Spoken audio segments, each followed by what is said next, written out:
Saudara-saudara, pembicaraan kita tentang satu tema yang sangat penting, yaitu Paulus dari Tarsus. Mari kita mulai. Paulus atau Saulus, yang juga dikenal sebagai Paulus dari Tarsus, Saulus dari Tarsus atau Rasul Paulus, diakui sebagai tokoh penting dalam penyebaran dan perumusan ajaran kekristenan yang bersumberkan dari pengajaran Yesus Kristus. Paulus memperkenalkan diri melalui kumpulan surat-suratnya dalam Perjanjian Baru dalam Alkitab Kristen sebagai seorang Yahudi dari suku Benyamin yang berkebudayaan Yunani dan warga negara Roma. Ia lahir di kota Tarsus, tanah Kilikia, dibesarkan di Yerusalem, dan dididik dengan teliti di bawah pimpinan Gamaliel. Pada masa mudanya, ia hidup sebagai seorang Farisi menurut mazhab yang paling keras dalam agama Yahudi. Mulanya ia seorang penganiaya orang murid Yesus, dan sudah pengalamannya berjumpa dengan Yesus di jalan menuju kota Damaskus, ia berubah menjadi seorang pengikut Kristus.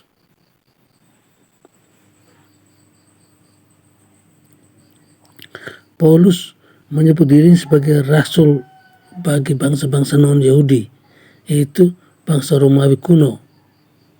Dia membuat usaha yang luar biasa melalui surat-suratnya kepada komunitas non-Yahudi untuk menunjukkan bahwa keselamatan yang dikerjakan oleh Yesus Kristus adalah untuk semua orang, bukan hanya orang Yahudi. Gagasan Paulus ini menimbulkan perselisihan pendapat antara murid-murid Yesus dari keturunan Yahudi asli dengan mereka yang berlatar belakang bukan Yahudi. Mereka yang dari keturunan Yahudi berpendapat bahwa untuk menjadi pengikut Yesus, orang-orang bukan Yahudi haruslah pertama-tama menjadi Yahudi terlebih dahulu. Murid-murid yang mula-mula Petrus sempat tidak berpendirian menghadapi hal ini. Untuk menyelesaikan konflik ini, diadakan persidangan di Yerusalem yang dipimpin oleh Petrus dan Yakobus, saudara Yesus, yang disebut juga sebagai sidang sinode atau konsili gereja yang pertama, konsili Yerusalem. Konsili ini menghasilkan beberapa keputusan penting, misalnya: 1. Untuk menikmati karya penyelamat Yesus, orang tidak harus menjadi Yahudi terlebih dulu. 2. Orang-orang Kristen yang bukan berasal dari latar belakang Yahudi tidak diwajibkan untuk mengikuti tradisi dan pantangan Yahudi, misalnya perihal tentang sunat dan memakan makanan yang diharamkan. Paulus mendapat mandat untuk memberitakan Injil ke daerah-daerah berbahasa Yunani. Paulus dijadikan seorang penasihat oleh seluruh gereja yang menghargai santo, termasuk Katolik Roma, Ortodoks Timur, dan Anglikan, dan juga beberapa dominasi Lutheran. Dia berbuat banyak untuk kemajuan Kristen di antara para orang-orang bukan Yahudi, dan dianggap sebagai salah satu sumber utama dari doktrin awal gereja, dan merupakan pendiri kekristenan bercorak Paulus. Surat-suratnya menjadi bagian penting Perjanjian Baru. Banyak yang berpendapat bahwa Paulus memainkan peran penting dalam menjadikan agama Kristen sebagai agama yang berdiri sendiri dan bukan sebagai sekte dari Yudaisme. Jadi, agama Kristen adalah murni ajaran Yesus Kristus dan disebarkan Paulus. Nama Saulus merupakan nama Ibrani yang berasal dari bahasa Ibrani, transit Saul. Sementara Paulus merupakan nama Yunani Romawi yang berasal dari bahasa Yunani kuno, Paulos, atau bahasa Latin Paulus. Banyak umat Kristen saat ini yang salah kaprah dan mengira bahwa Saulus berubah menjadi Paulus setelah bertobat, karena nama Paulus mulai disebutkan setelah pertobatan Paulus. Kenyataannya ialah Kedua nama tersebut merupakan nama dari tokoh ini. Pada zaman tersebut memiliki nama ganda dari dua budaya yang berbeda merupakan hal yang lumrah. Saulus merupakan nama yang diterimanya dari orang Yahudi, sementara Paulus merupakan nama yang diterimanya karena dirinya berkewarganegaraan Romawi yang diturunkan dari ayahnya. Pertobatan Paulus. Sebelum bertobat, Paulus dikenal sebagai penganiaya umat Kristen mula-mula. Ia adalah seorang Farisi yang sangat taat kepada hukum Taurat. Kisah para Rasul juga mengutip perkataan Paulus yang menyebut bahwa ia adalah orang Farisi keturunan orang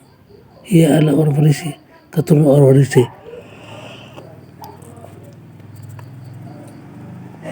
Pertobatan Paulus dapat diperkirakan antara tahun 33 sampai 36 dengan bukti kuat untuk tahun 34 dengan mengacu pada salah satu suratnya. Menurut Kisah para Rasul, pertobatannya terjadi di jalan menuju Damaskus, di mana ia mengalami pertemuan dengan Yesus yang kemudian menyebabkan ia menjadi buta untuk sementara. Pertobatan ini sangat istimewa, di mana kemauan untuk menjadi Paulus bertobat awalnya datang dari Tuhan Yesus sendiri. Setelah itu baru muncul niatan bertobat dari Paulus sendiri. Dicatat bahwa berkobar-kobar hati Paulus untuk mengancam dan membunuh murid-murid Tuhan. Ia menghadap imam besar dan meminta surat kuasa darinya untuk dibawa kepada majelis-majelis Yahudi di Damaskus, supaya jika ia menemukan laki-laki atau perempuan yang mengikuti jalan Tuhan, ia menangkap mereka dan membawa mereka ke Yerusalem untuk dihukum. Dalam perjalanan ke Damaskus, ketika Saulus sudah dekat kota itu, tiba-tiba cahaya memancar dari langit mengelilingi dia. Waktu itu adalah tengah hari dan cahaya dari langit itu menyilaukan. Saulus mengatakan kepada Raja Agripa, "Tiba-tiba ya Raja Agripa, pada tengah hari bolong aku melihat di tengah jalan itu cahaya yang lebih terang daripada cahaya matahari turun dari langit meliputi aku dan teman-teman seperjalananku." Saulus dan teman-teman semua rebah ke tanah dan kedengaran oleh Saulus satu suara yang berkata padanya, "Saulus, Saulus, mengapa engkau menganiaya aku?" Suara itu berbicara dalam bahasa Ibrani dan berkata lagi, "Sukar bagimu menendang gegala rangsang." Jawab Saulus, "Siapakah engkau Tuhan?" Katanya, "Akulah Yesus orang Nazaret yang kau aniaya." Maka Saulus berkata, "Tuhan, apakah yang harus kuperbuat?" Kata suara itu kepadanya. Saulus menyebutnya Tuhan kepadanya. "Bangkitlah dan berjalanlah ke Damaskus. Di sana akan diberitahukan kepadamu segala sesuatu yang akan tugaskan padamu. Apa yang harus kau perbuat." Dalam peraturannya di hadapan Agripa, Saulus memberitahukan kata-kata selanjutnya dari Tuhan. "Aku menampakkan diri kepadamu untuk menetapkan engkau menjadi pelayan saksi tentang segala sesuatu yang telah kau lihat daripadaku,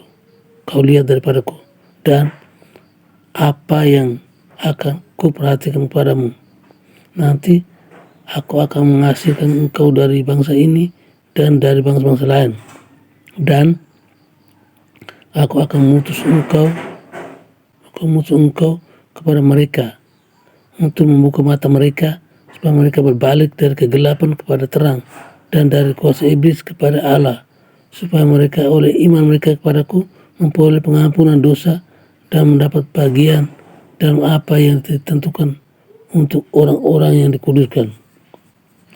Maka termangu-mangulah teman-temannya seperjalanan, karena mereka memang mendengar suara itu, tetapi tidak melihat seorang juga pun. Mereka melihat cahaya dan meskipun mendengar, mereka tidak mengerti bahwa suara itu berbicara. Tidak mendengar. Saulus bangun dari berdiri, lalu membuka matanya, tapi ia tidak dapat melihat apa-apa oleh karena cahaya yang menyilaukan mata. Maka kawan-kawan seperjalanan memegang tangan Saulus dan harus menuntun dia masuk ke Damaskus. 3 hari lamanya Saulus tidak dapat melihat dari tidak melihat. 3 hari lamanya Saulus tidak melihat, dan 3 hari lamanya ia tidak makan dan minum, dan terus berdoa. Selama itu ia tinggal di rumah Yudas yang berada di jalan yang bernama Jalan Lurus. Setelah 3 hari itu, Saulus mendapat suara penglihatan di mana ia melihat bahwa seorang yang bernama Ananias masuk ke dalam dan memegang tangannya ke atasnya supaya ia dapat melihat lagi. Ananias adalah seorang murid Tuhan Yesus yang tinggal di Damsyik. Saulus menyebutnya seorang saleh yang menuntut Taurat dan terkenal baik di antara semua orang Yahudi yang ada di situ. Firman Tuhan kepadanya dalam suatu penglihatan, "Ananias," jawabnya. "Ini aku, Tuhan." Firman Tuhan, "Mari, pergilah ke jalan yang bernama Jalan Lurus dan carilah di rumah Yudas seorang dari Tarsus yang bernama Saulus. Ia sekarang berdoa dan mohon, dan dalam sebuah penglihatan ia melihat bahwa seseorang yang bernama Ananias masuk ke dalam dan memegang tangannya ke atasnya supaya ia dapat melihat lagi." Jawab Ananias, "Tuhan, dari banyak orang yang kudengar tentang orang itu, betapa banyak kejahatan dilakukannya terhadap orang-orang kudus-Mu di Yerusalem. Dan ia datang kemari dengan kuasa penuh dan dari memang kepala untuk menangkap semua yang memanggil nama-Mu." Tapi firman Tuhan kepadanya, "Pergilah, seorang itu adalah alat pilihan bagiku untuk memberitakan namaku kepada bangsa-bangsa lain serta raja-raja dan orang-orang Israel. Aku sendiri akan menunjukkan kepadanya betapa banyak penderitaan yang harus ia tanggung oleh karena namaku." Lalu pergilah Ananias ke situ dan masuk ke rumah itu. Ia datang berdiri dekat Saulus, menumpangkan tangannya ke Saulus dan berkata, "Saulus, saudaraku, Tuhan Yesus yang telah menampakkan diri kepadamu di jalan yang engkau lalui telah menyuruh aku kepadamu supaya engkau dapat melihat lagi dan penuh dengan Roh Kudus. Bukalah matamu dan melihatlah." Dan seketika itu juga seolah-olah selaput gugur dari matanya sehingga Saulus dapat melihat lagi dan menatap Ananias. Lalu kata Ananias, "Allah nenek moyang kita telah menetapkan engkau untuk mengetahui bahwa kehendaknya, untuk melihat yang benar dan untuk mendengar suara yang keluar dari mulutnya. Sebab engkau harus menjadi saksi terhadapnya semua orang tentang apa yang kau lihat dan yang kau dengar. Dan sekarang engkau masih ragu-ragu, bangunlah, beri dirimu dibaptis oleh dosa mensucikan sambil berseru kepada nama Tuhan." Saulus bangun dan dibaptis, dan setelah ia makan, pulihlah kekuatannya. Sejak dibaptis, kehidupan Saulus menjadi berubah drastis dan menjadi pelayan Tuhan yang setia hingga akhir hayatnya.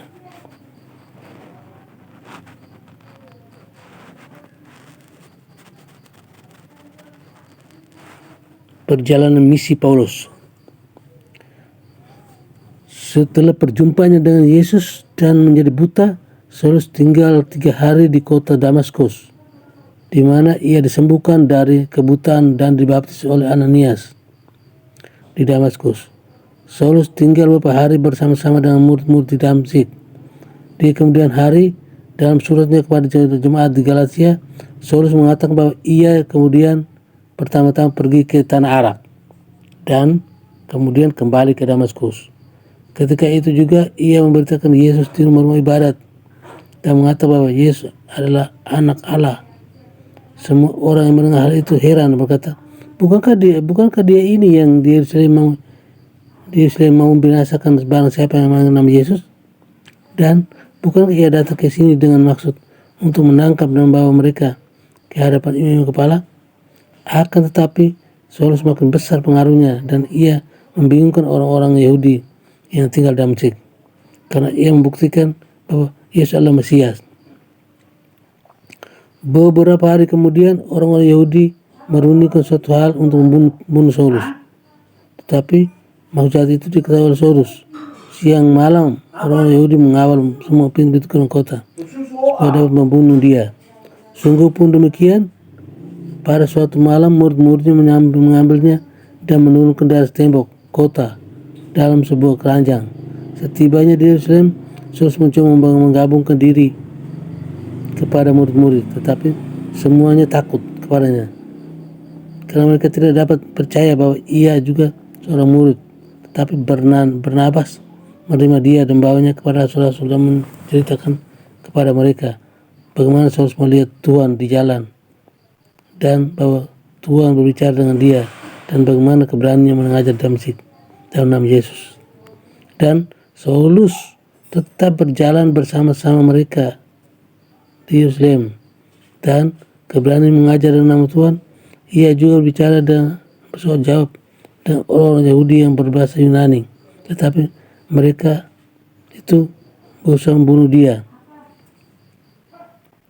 Akan tetapi setelah itu diketahui bahwa oleh saudara anggota jemaat, mereka membawa dia ke Kaisarea dan dari situ membantu ke Tarsus. Dia menjelaskan dalam surat Galatia bagaimana 3 tahun dia bertobat. Setelah bertobatnya, ia pergi ke Yerusalem. Di sana ia bertemu Yakobus dan tinggal bersama Simon Petrus selama 15 hari. Tidak dicatat tertulis eksplisit bahwa Paulus telah mengenal Yesus secara pribadi sebelum penyalibannya, tetapi dipastikan bahwa ia mengetahui pelayanan Yesus dan juga pengadilan Yesus di hadapan imam bangsa Yahudi. Paulus menegaskan bahwa ia menerima Injil bukan dari orang lain, melainkan dari wahyu Yesus Kristus. Dalam suratnya kepada jemaat di Galatia itu, Paulus mengisahkan bahwa ia dibantu melarikan diri dari kota Damaskus pada zaman pemerintahan Raja Aretas dari Nabatai. Raja Aretas yang wafat pada tahun 40-an memerintah dari tahun 9 sampai 40 Masehi. Sejarah Flavius Josephus mencatat detail perselisihan antara Raja Aretas dengan Raja Herodes Antipas mengenai perbatasan. Josephus menuliskan Aretas sebagai Raja Arabia Petrea. Kaisar Romawi Tiberius berpihak kepada Herodes Antipas dan memerintahkan Vitellius, prokonsul di Suria, untuk berperang melawan Aretas. Dalam perjalanan Vitellius menerima komunikasi yang mengabarkan bahwa Tiberius, maka ia menarik kembali ke tentaranya. Tiberius wafat pada tanggal 16 Maret 37 dan pada saat itu Damaskus berada di bawah kekuasaan Kekaisaran Romawi dan dipimpin oleh Vitellius. Raja itu wafat pada tahun 40 sehingga lolosnya Paulus dari Damaskus terjadi antara tahun 37 dan 40. Belum jelas kapan Aretas menerima kuasa atas Damaskus dari Kaisar Caligula dalam penyelesaian kasus di Suria. Pemerintahan Aretas di Damaskus dapat berawal dari tahun 37 berdasarkan penemu mitologi pematuan logam. Dosker menulis waktu Tiberius wafat pada tahun 37 dan mengingat urusan Arabia sudah tuntas tahun 39. Jelas bahwa pertobatan Paulus antara 34 dan 36. Tanggal ini kemudian menjadi pasti berkat sebuah koin dari Damaskus dengan gambar Raja Aretas tahun 101. Jika tahun itu mengacu pada era Pompeian, berarti sama dengan tahun 37 Masehi, sehingga pertobatan Paulus terjadi pada tahun 34. Dalam surat Galatia, Paulus juga menceritakan bahwa beberapa tahun setelah pertobatannya, ia masuk kembali ke Yerusalem. Tidak diketahui sepenuhnya apa yang terjadi selama beberapa tahun ini, karena kisah para rasul maupun surat Galatia tidak memberikan detail jelas. Pada akhir masa ini, Barnabas pergi untuk mencari Paulus di Tarsus dan membawa dia kembali ke Antioquia. Ketika bencana kelaparan di Yudea diduga sekitar tahun 46 atau 48 Masehi, Paulus dan Barnabas berangkat ke Yerusalem untuk memberikan dukungan finansial dari komunitas Antioquia. Menurut kisah para rasul, Antioquia menjadi pusat alternatif bagi penyebaran orang Kristen setelah kematian Stefanus. Di Antioquia lah para pengikut Yesus pertama kali sebut Kristen.